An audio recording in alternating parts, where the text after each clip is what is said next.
नमस्कार दोस्तों, मेरा नाम गौरव वर्मा है और आज हम एक बहुत बड़े इशू पे बात करने वाले हैं।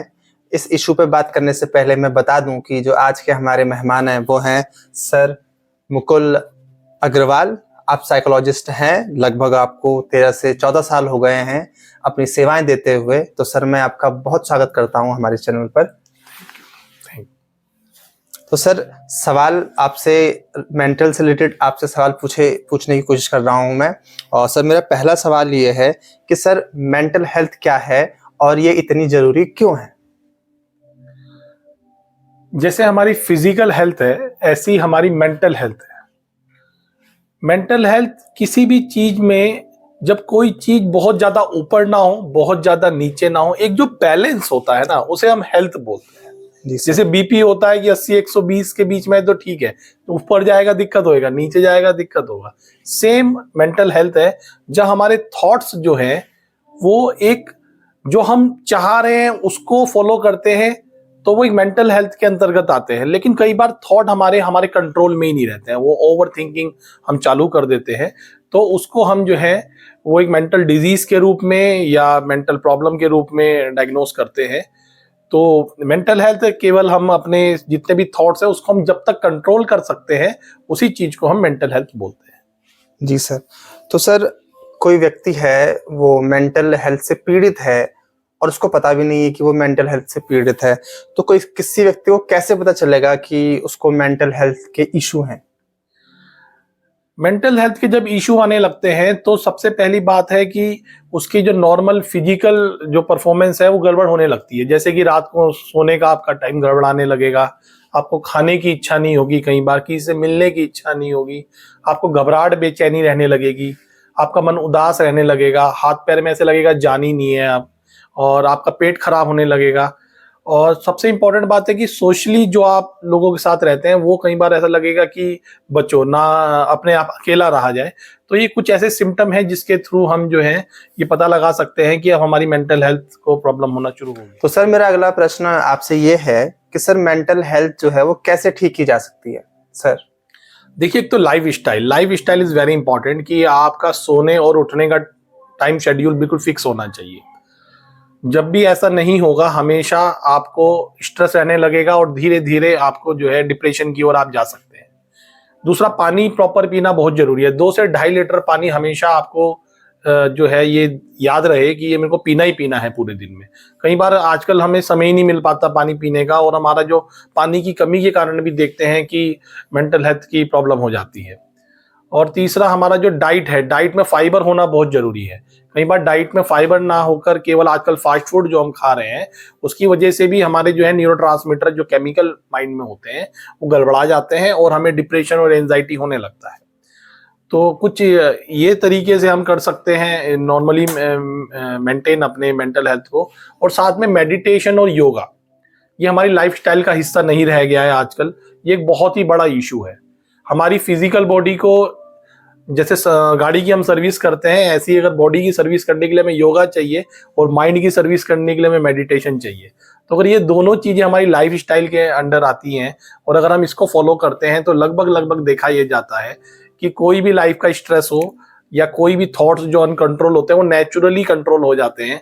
तो हमारी मेंटल हेल्थ बरकरार रहती है और हमें किसी भी एक साइकोलॉजिकल प्रॉब्लम से नहीं ग्रसित होते और ना ही हमें कोई ट्रीटमेंट की जरूरत पड़ती है। सर जब कोई व्यक्ति डिप्रेशन में होता है या फिर उसको मेंटल हेल्थ इशू होते हैं, तो काफ़ी सारे जो साइकोलॉजिस्ट हैं और साइकेट्रिस्ट हैं वो उनको दवाई देते हैं। तो कहीं एक जनता का मानना ये भी है कि जो इस तरह की दवाइयाँ होती हैं उनकी आदत पड़ जाती है। तो सर क्या ऐसा होता है? ये बात ठीक है, क्योंकि जब ये दवाइयों में जितने सॉल्ट होते हैं उनका कहीं ना कहीं सेडेशन उनमें होता है और आदत पड़ जाती है। आदत इसलिए ही पड़ जाती है कि जो स्ट्रेस है उसको हटाने के लिए हम एक सॉल्ट का यूज करते हैं, एक हिप्नोटिक मेडिसिन का यूज करते हैं। तो हमारे पास कोई अपनी कॉपिंग स्ट्रेटजी नहीं है। जब भी स्ट्रेस हुआ, हमारे को केवल उस दवाई की याद आएगी, हम खा लेंगे। तो वो एंडलेस साइकिल है, क्योंकि स्ट्रेस को दूर करना हमें आता नहीं है, स्ट्रेस को कैसे हैंडल करते हैं ये हमने सीखा नहीं है। तो आपको दवाई का आदत पड़ना लगभग लगभग तय है। इसके लिए जो WHO बोलता है कि आपको एक थेरेपी यूज करनी होती है, उसका नाम CBT है, कॉग्निटिव बिहेवियर थेरेपी उसे बोलते हैं। तो उसके थ्रू क्या करते हैं हम, नेचुरली माइंड में जो स्ट्रेस पैदा होता है किसी सिचुएशन से, उसको कैसे हैंडल करते हैं वो हम सिखा देते हैं। क्योंकि ये आपका जो तरीका है वो कामयाब नहीं है, कुछ और तरीके की आपको जरूरत है। तो जब हम वो तरीका आपको सिखा देंगे तो दवाई अपने आप ही आपको जरूरत नहीं पड़ेगी और आप इजीली दवाइयां भी छोड़ सकते हैं। तो इस तरीके से अगर आप कॉम्बिनेशन यूज करेंगे तो दवाइयों की कोई डिपेंडेंसी नहीं है, लेकिन केवल आप दवाई खा रहे हो स्ट्रेस दूर करने के लिए तो आपको आदत पड़ सकती है। सर आपका कहने का मतलब है कहीं ना कहीं दवाइयों के साथ साथ हमें थेरेपी भी लेनी चाहिए। निश्चित ही लेनी चाहिए। WHO मानता है कि दोनों कॉम्बिनेशन ही इसका प्रॉपर ट्रीटमेंट है। केवल जो दवाइयां खाते हैं वो एक ऐसी चीज कर रहे हैं जैसे बिल्ली आई और चूहे ने आंख बंद कर ली तो वो बचेगा नहीं एक्चुअली, तो उसके लिए उसको थेरेपी की जरूरत है ही, तो मेडिसिन केवल प्रॉपर काम नहीं कर पाएगी।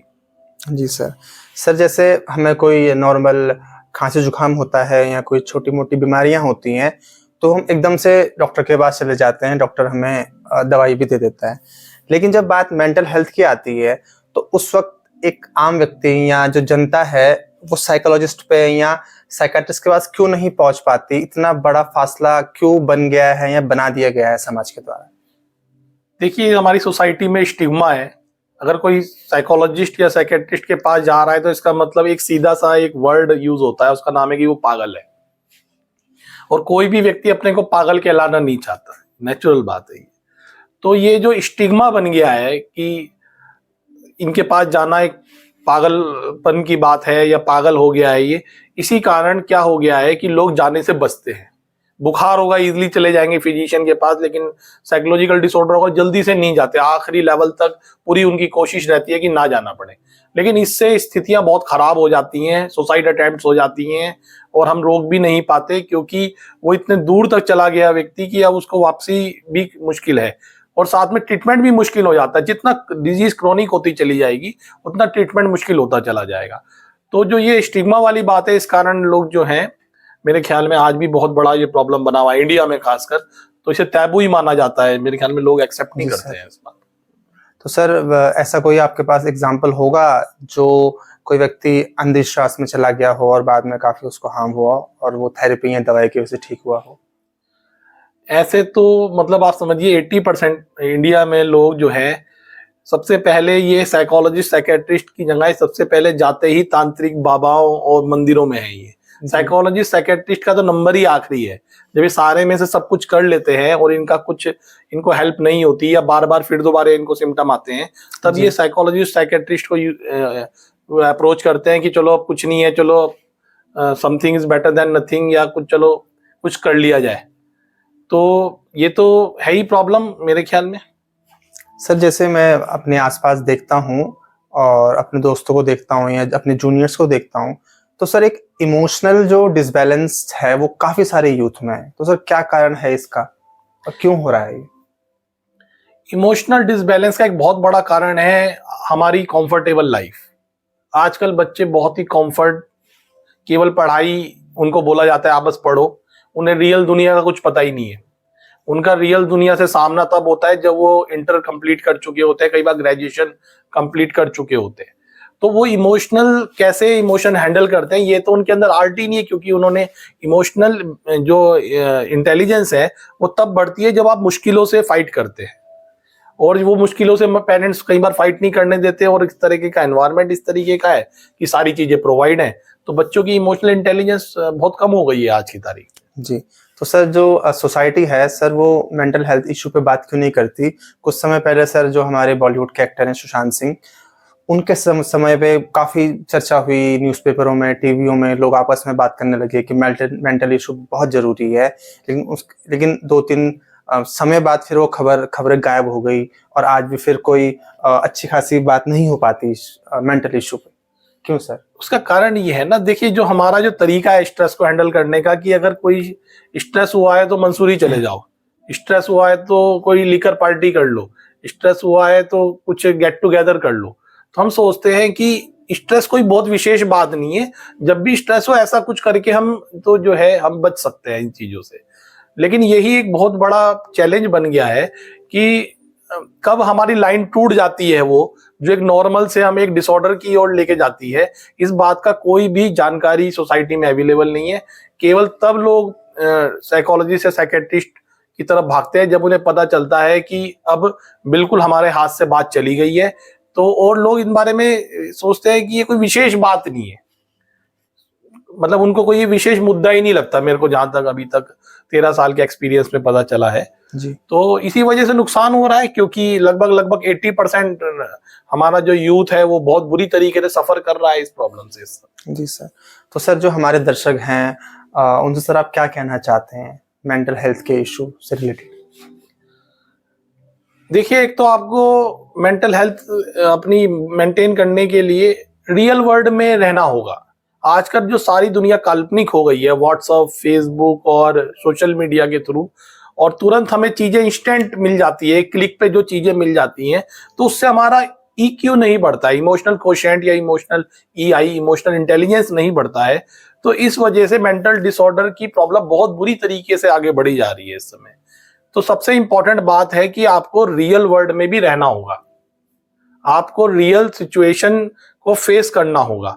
तो पेरेंट्स से भी मेरी गुजारिश है कि जो ये सोशल मीडिया और जितना भी ये विजुअल वर्ल्ड है, इसकी जगह आपको अपने बच्चे को पढ़ाई के साथ साथ प्रैक्टिकल वर्ल्ड में भी रखें, जिससे कि बच्चा अपना इमोशनल इंटेलिजेंस मेंटेन कर पाए। और साथ में हर व्यक्ति की जिम्मेदारी है परिवार की कि वो योगा और मेडिटेशन से जुड़ा हो, क्योंकि खुद नहीं करोगे, आप बच्चों को केवल आप ज्ञान दोगे, इससे भी बात नहीं बनती। तो एक माहौल होना चाहिए। ये अगर ये माहौल हमारे परिवार में है तो आप ये देखिए कि मेंटल हेल्थ की प्रॉब्लम बहुत हद तक दूर की जा सकती है। तो साथियों मैं थोड़ा सर के बारे में बता देता हूँ आपको। सर से मैं कुछ टाइम पहले मिला था। उस वक्त मैंने किसी व्हाट्सएप स्टेटस के माध्यम से देखा था कि सर हर संडे को एक लाइफ रिलेटेड इशू पर बात करते हैं, डिबेट करते हैं, और वो फ्री ऑफ कॉस्ट होता है। तो उसमें मैं आया, उसमें काफ़ी लाभ मिला मेरे को। उसके बाद तब सर से मैंने रिक्वेस्ट की कि सर मैं इस तरह की आपसे वीडियो बनाना चाहता हूँ। तो अगर आप भी इस तरह से कुछ इशू है, कुछ सर से कुछ बात करना चाहते हैं, तो आप उस संडे में आ सकते हैं, और सर का नंबर या लिंक मैं आपको दे दूंगा। तो सर बहुत बहुत धन्यवाद, आपने अपना समय दिया। नमस्कार।